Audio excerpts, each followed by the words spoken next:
Friends, welcome back to my channel. आज मैं आपको रस के बारे में कुछ बताने जा रही हूँ। रसों के प्रकार और रस के अंग कौन कौन से होते हैं। तो चलिए स्टार्ट करते हैं अपना वीडियो। अगर वीडियो अच्छा लगे तो लाइक करें, शेयर करें और सब्सक्राइब करें। सबसे पहले रस क्या होता है। तो किसी भी चीज़ को जब पढ़कर, किसी भी काव्य या कहानी को पढ़कर या सुनकर या किसी चीज़ को देखकर हमें आनंद की प्राप्ति हो, आनंद की अनुभूति हो, तो वो रस कहलाता है। जैसे फिल्म देखकर हम रो भी रहे हैं तब भी आनंद आ रहा है, इसीलिए तो हम देख रहे हैं। तो उसी प्रकार के जो हमें आनंद प्राप्त होता है किसी भी चीज़, काव्य को पढ़कर, देखकर, किसी दृश्य को देखकर, तो वो क्या होता है, हमारा रस होता है। ठीक। और रस के कितने प्रकार हैं। तो रस हमारे जो ये भरत मुनि थे उन्होंने बताए थे। ये भरत मुनि ने जो कहा, रस हमारे 8 प्रकार के होते हैं के अनुसार। कितने प्रकार के होते हैं? 8 प्रकार के होते हैं। सबसे पहला श्रृंगार रस। श्रृंगार रस, ठीक है। इन सब के मैं आपको स्थायी भाव भी बताऊंगी। उसके बाद है वीर रस। वीर रस। उसके बाद हास्य रस, करुण रस और भयानक रस,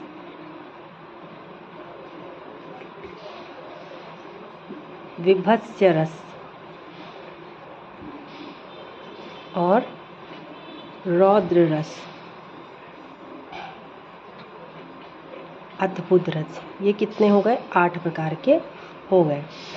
अद्भुत रस, ये 8 प्रकार के रस हो गए। इन 8 रसों के, ये जो रस हैं 8, ये भरत मुनि के अनुसार हैं। इसके बाद कुछ 9, 10, 11 जो बाद में जोड़े गए हैं। कौन कौन से? शांत रस, वात्सल्य रस और भक्ति रस। ये रस बाद में जोड़े गए हैं। हालांकि ये दोनों रस जो हैं वो श्रृंगार रस के ही पार्ट या श्रृंगार रस से ही बने हैं, ठीक है। तो इनके जो स्थायी भाव होते हैं वो क्या क्या हैं?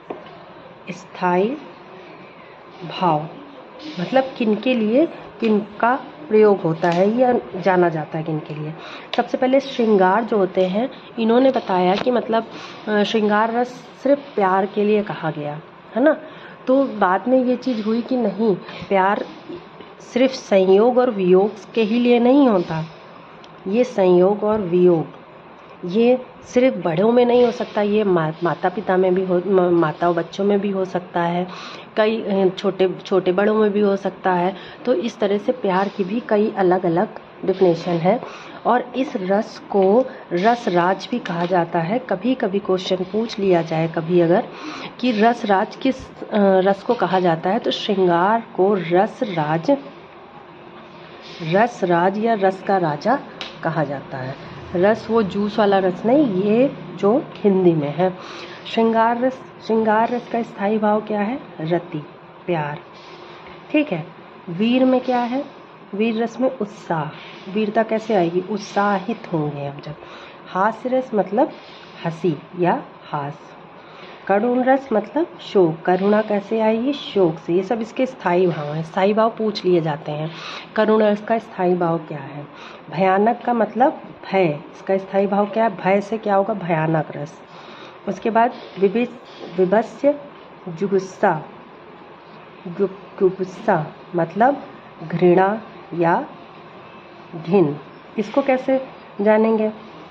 जैसे मान लो कि कोई ऐसी चीज़ जो मुझे घिन आ गई, किसी ने छीका, छीक से वो अरे छी छी छी, तो ये क्या है? घृणा या घिन एक टाइप की। रौद्र रस क्या है? क्रोध, गुस्सा आने पर रौद्र रूप धारण कर लेते हैं, वही है क्रोध। अद्भुत रस विस्मय या आश्चर्य, अरे ये वाला आश्चर्य, अरे क्यों, हाय, तो ये सब विभत्स्य रस में आएगा, ठीक है। उसके बाद शांत रस, जो शांत है, ठीक। वात्सल्य रस माता और बच्चे के बीच का प्रेम, वो कौन सा है? वात्सल्य, ठीक। इसका स्थायी भाव वात्सल्य है। और भक्ति रस का भक्ति, इसका शांत रस का निर्वेद, मैंने फिर से शांत लिख दिया निर्वेद, ठीक। और भक्ति रस का भक्ति, ये सब इसके स्थायी भाव हैं, ठीक है। उसके बाद शांत रस को 4 भागों में विभक्त किया जाता है। कौन कौन से? सबसे पहले स्थायी भाव, स्थायी भाव, विभाव, अनुभाव और संचारी, ठीक है। ये 4 प्रकार के भाव होते हैं। तो स्थायी भाव क्या है? जो हमारे मन में दबा हुआ है, वे भाव जो मन में दबे हुए हैं, जैसे ये मेरा करने की इच्छा है, तो ये क्या है? मन में दबा हुआ है, जो ऊपर ना आए, जो मन में दबे हों, तो वो क्या है? स्थायी भाव, ठीक है।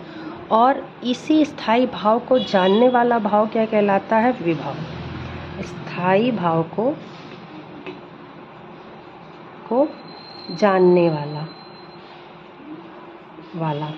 भाव क्या कहलाता है? विभाव कहलाता है। अनुभाव क्या होता है? स्थायी भाव को जगाने वाला।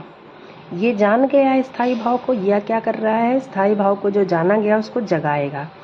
क्या? स्थायी भाव को जगाने वाला क्या कहलाता है? अनुभाव कहलाता है। उसके बाद संचारी भाव क्या होता है? मन में थोड़े समय के लिए आने। देखो, ये जो जगाने वाला, जैसे कि मेरे मन में दबा था उसके प्रति क्रोध, इसने क्या है? हाँ, इसको देखकर इसको क्रोध आता। अनुभव क्या है? क्रोध में आके हर्रा के एक झापड़ लगाया, तो वो क्या हो गया? अनुभव हो गया। संचारी भाव, अब वो क्रोध थोड़े समय के लिए था, तो ये क्या है? मन में, मतलब इसको सोचा मैंने कि एक झापड़ कस के लगाए, तो ये क्या है? अनुभव। लेकिन कुछ समय के बाद वो क्या हो गया? दब गया, मेरा गुस्सा ठंडा हो गया। मन में थोड़े समय के लिए आने वाला भाव, तो क्या होगा? संचारी भाव। तो ये मतलब रस का टॉपिक तो वैसे बहुत डिटेल में है, ये छोटा सा मैंने कवर करने की कोशिश की है कि रस के प्रकार क्या होते हैं, उनके स्थायी भाव क्या, रस के अंग क्या है, कौन सा अंग में क्या चीज़ दबी होती है, वो बताया है। उम्मीद करती हूँ आपको वीडियो अच्छा लगा होगा। अगर अच्छा लगा हो तो लाइक करें, शेयर करें और सब्सक्राइब करें। मिलते हैं नेक्स्ट वीडियो में। बाय।